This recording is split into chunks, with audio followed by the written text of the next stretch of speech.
कर रहे थे, और दूसरी तरफ कुछ लोग लाखों रुपए देकर डॉक्टर बनने का शॉर्टकट खरीद रहे थे। नीट 2024 पेपर लीक ने सिर्फ एक एग्जाम की नहीं, बल्कि हमारे पूरे एजुकेशन सिस्टम की सच्चाई सामने ला दी है। ये कोई आम कहानी नहीं है।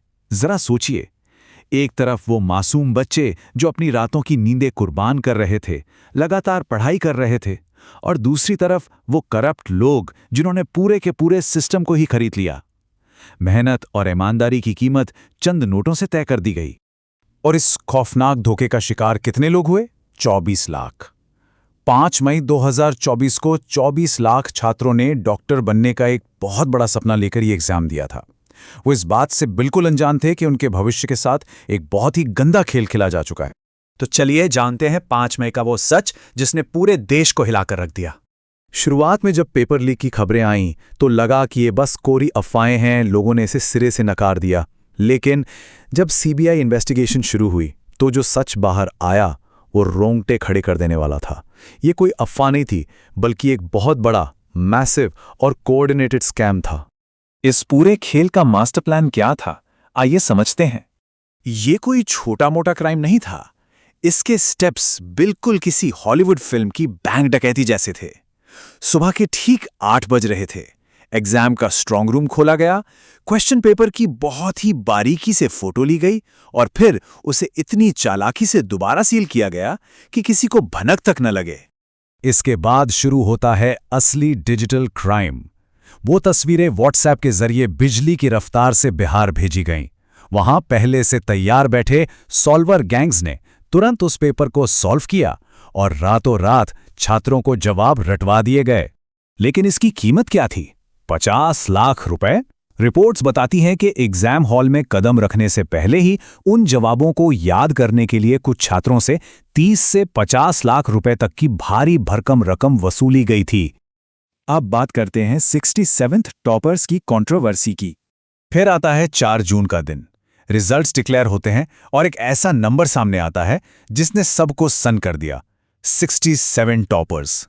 एक ही साल में, एक ही एग्जाम में 67 बच्चों का परफेक्ट स्कोर ले आना स्टैटिस्टिक्स और मैथमेटिक्स के हिसाब से ये लगभग नामुमकिन है।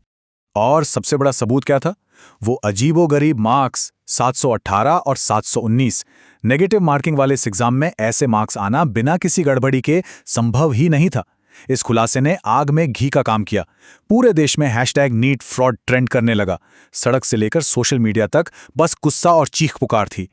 लेकिन झूठ का पर्दा तब पूरी तरह से जल गया जब पटना के एक हॉस्टल से आधे जले हुए क्वेश्चन पेपर्स बरामद हुए।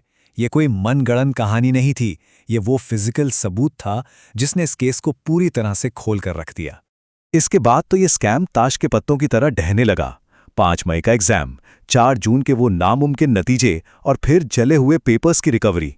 जब सीबीआई ने उन पेपर्स के सीरियल नंबर्स को ट्रेस किया तो सारे तार सीधा हजारीबाग के उसी ओएसिस स्कूल तक जा पहुंचे। इस खौफनाक साजिश के मास्टरमाइंड थे पंकज कुमार और रॉकी। लेकिन सबसे बड़ा धोखा तो उन लोगों ने दिया जिन पर शिक्षा की जिम्मेदारी थी।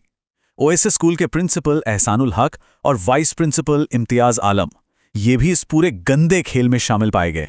अब ये मामला पहुंचा देश की सबसे बड़ी अदालत सुप्रीम कोर्ट में।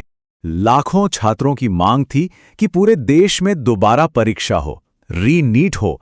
लेकिन सुप्रीम कोर्ट ने सीबीआई जांच के आधार पर यह निष्कर्ष निकाला कि पेपर लीक पूरे देश में नहीं फैला था, ये सिर्फ कुछ जगहों तक सीमित था। और इसी आधार पर एक देशव्यापी री-एग्जाम कराने से साफ इनकार कर दिया गया। सरकार ने आगे से कड़े कानून बनाने और सिक्योरिटी बढ़ाने के वादे तो बहुत किए, लेकिन जो साइकोलॉजिकल डैमेज हो चुका है उसका क्या? करोड़ों छात्रों का नेशनल टेस्टिंग एजेंसी यानी एनटीए से भरोसा पूरी तरह से टूट चुका है। लेकिन सबसे बड़ा सवाल आज भी वही है, क्या भारत में मेहनत से सफलता मिलती है या फिर सिस्टम को खरीदने वाले हमेशा आगे निकल जाते हैं?